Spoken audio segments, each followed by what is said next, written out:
Olha aí, pessoal, chuvona em Goiânia aí, muita chuva.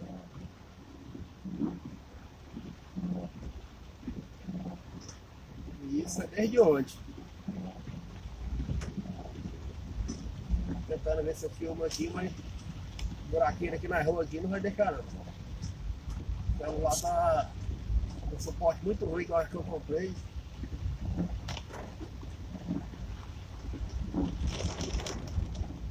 Tem que ir meio devagar aqui para poder ver se consigo mostrar para vocês.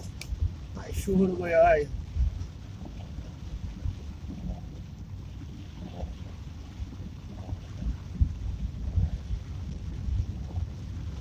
É muita chuva, viu?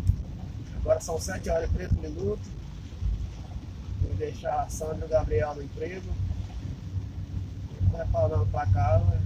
Eu rapaz, fazer o quinto dia doente, negócio de gripe, cabeça pesada e tudo, mas graças a Deus não é nada sério não.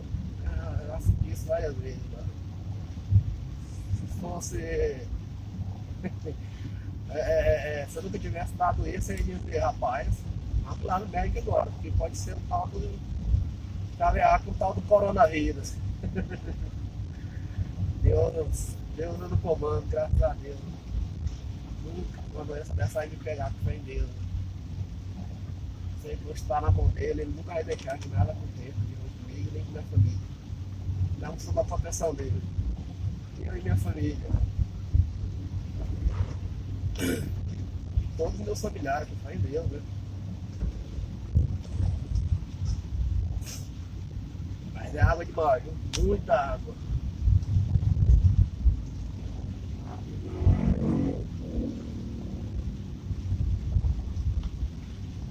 Motoqueiro é bicho doido. Na chuva dessa, eles ficam entrando na frente de carro.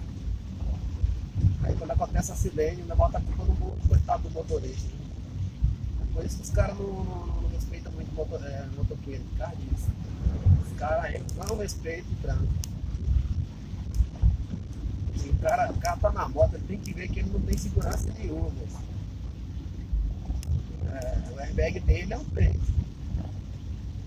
Se ele bater, ele tá fudido. Ele tem que andar com 100% de segurança.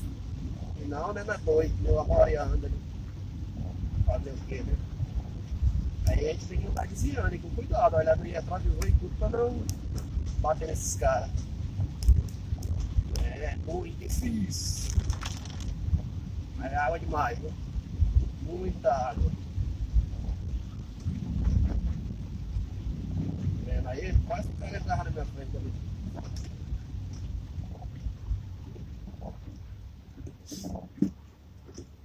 Vou parar bem aqui.